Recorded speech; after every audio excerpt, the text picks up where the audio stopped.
Baik, selamat pagi. Assalamualaikum warahmatullahi wabarakatuh. Shalom, salam sejahtera untuk kita semua. Baiklah teman-teman, pada video kali ini ya, saya akan membuat video pembelajaran lagi ya mengenai statistika lagi. Seperti biasa, jadi di channel ini saya akan membahas video-video mengenai statistika. Dan materi kali ini sekaligus untuk materi kuliah mahasiswa Polbangtan Manokwari semester 7 Prodi Penyuluhan Pertanian Berkelanjutan. Di video kali ini saya akan membahas uji hipotesis beda dua rata-rata ya. Uji hipotesis beda dua rata-rata. Jadi materi ini merupakan lanjutan dari materi yang telah saya bikin sebelumnya, yaitu uji hipotesis satu rata-rata ya. Oke, baiklah teman-teman, tidak panjang lebar lagi, kita langsung saja ke materinya ya. Nah, kita akan membahas uji hipotesis beda dua rata-rata ya. Beda dua rata-rata.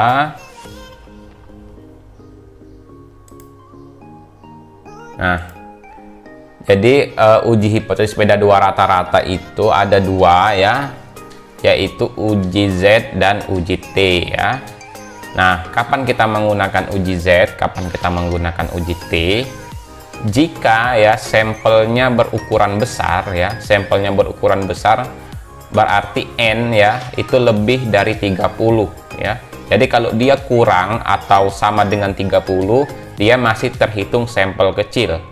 Jadi N-nya lebih dari 30, maka itu disebut dengan sampel besar. Kita di sini menggunakan uji Z. Nah, untuk menghitung uji Z ya, jika simpangan baku populasinya diketahui, kita menggunakan rumus yang atas ya.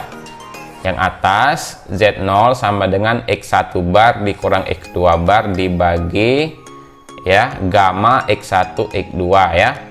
Kalau yang di bawah ya juga sama, bedanya kalau di atas ini pakai gamma ya, atau simpangan baku, sedangkan di bawah ini pakai S atau ragam ya.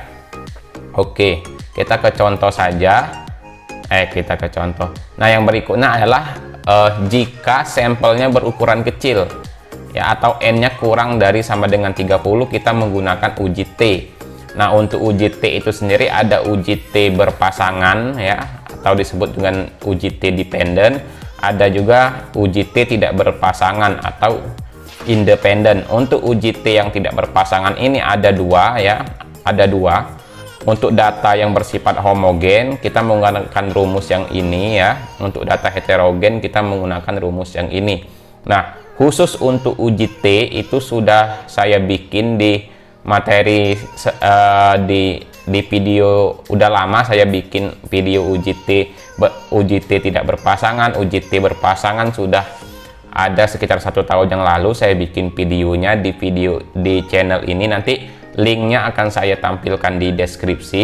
Jadi di kesempatan ini ya, biar videonya tidak terlalu panjang, kita hanya akan fokus di uji Z ya.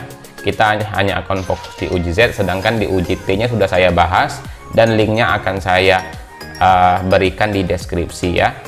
Nah, ini adalah contoh sampel besar. Kalau sampelnya besar berarti kita menggunakan uji Z ya.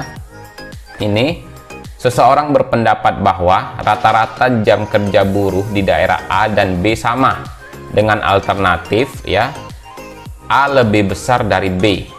Untuk itu diambil sampel di kedua daerah masing-masing 100 dan 70 sampel ya, dengan rata-rata dan simpangan baku masing-masing 38 dan 9 jam per minggu serta 35 dan 7 jam per minggu.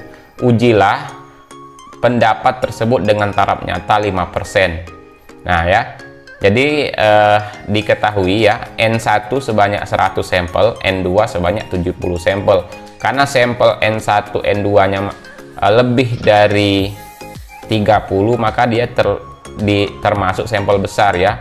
Rata-rata X1-nya 38, simpangan baku sampel satunya 9 ya. Rata-rata yang X2 ya, atau sampel 27 rata-rata 35 ya. kemudian simpangan bakunya ada 7 ya, jadi diketahui ini. Kemudian hipotesisnya ya, H0 ya, rata-rata kerja buruh di daerah A dan B sama, atau rata-rata kerja jam buruh A sama dengan B ya. Kemudian H1, rata-rata kerja buruh daerah A lebih besar dari B. Itu hipotesis H1-nya. Kalau kita lihat dari hipotesis ini, kita menggunakan uji satu arah atau dua arah? Ayo jawab, siapa yang bisa? Oke ya, betul sekali. Jadi dilihat dari tandanya ini, kita menggunakan uji satu arah karena tandanya lebih besar ya. Nah, jika kalian belum paham apa itu uji satu arah, apa uji dua arah, kalian tonton lagi ya di video saya yang judulnya uji hipotesis. Nanti linknya saya juga tampilkan di deskripsi ya. Nah, ini termasuk uji satu arah. Nah, taraf nyata atau alfa yang digunakan adalah 5%. Kita langsung hitung saja ya. Rumus Z hitung ya. Kita kan di sini menggunakan Z hitung dengan simpangan baku diketahui, itu adalah rata-rata dari sampel A dikurang rata-rata dari sampel B dibagi ya akar dari simpangan baku A dikuadratkan dibagi jumlah perlakuan A ya, kemudian ditambah simpangan baku B dikuadratkan dibagi jumlah perlakuan B, sehingga Z hitungnya itu sama dengan 38 dikurang 35 ya. 38 tadi kan rata-rata A, 35 rata-rata B ya, dibagi simpangan baku A9 ya dikuadratkan dibagi 100 ditambah simpangan baku B7 dikuadratkan dibagi 70 ya, sehingga Z hitungnya didapatlah dia nilainya adalah 2,44. Z tabelnya adalah 1,64. Cara baca Z tabel itu juga sudah saya buat di materi uji hipotesis ya, yang nanti link deskripsinya juga akan saya taruh di sini. Nah, bagaimana kita cara membaca hasilnya ya? Kita lihat ini kan uji hipotesisnya adalah uji hipotesis sisi kanan, jadi kita lihat di daerah arsir yang sebelah kanan ini. Nah, ini adalah titik 0, sedangkan garis ini adalah titik nilai Z tabel. Z tabel kita adalah 1,64. Sekarang 2,44 ini letaknya di mana? Ya, letaknya di sebelah kanan dari Z tabel, atau dia berada di daerah arsir. Kalau dia berada di daerah arsir, berarti H0-nya kita tolak ya. H0-nya kita tolak, berarti H1 yang kita terima. H1-nya apa tadi ya? H1-nya. Nah, H1-nya rata-rata jam kerja buruh daerah A lebih besar dari daerah B. Jadi kesimpulannya adalah rata-rata kerja buruh di daerah A itu lebih besar daripada di daerah B ya. Jadi kita sudah dapat menarik kesimpulan ya. Oke teman-teman ya, adik-adik sekalian, mungkin itu dulu ya untuk video materi pada video kali ini ya.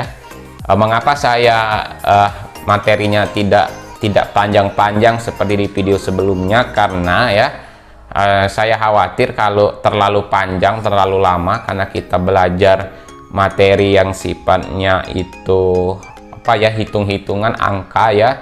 Jadi akan lebih baik kalau kita belajarnya pelan-pelan saja per materi ya teman-teman. Nanti untuk uji T ya, uji T untuk yang sampel kecil ya, uji T itu kan ada dua, uji T berpasangan, uji T tidak berpasangan. Uji T tidak berpasangannya dibagi dua lagi.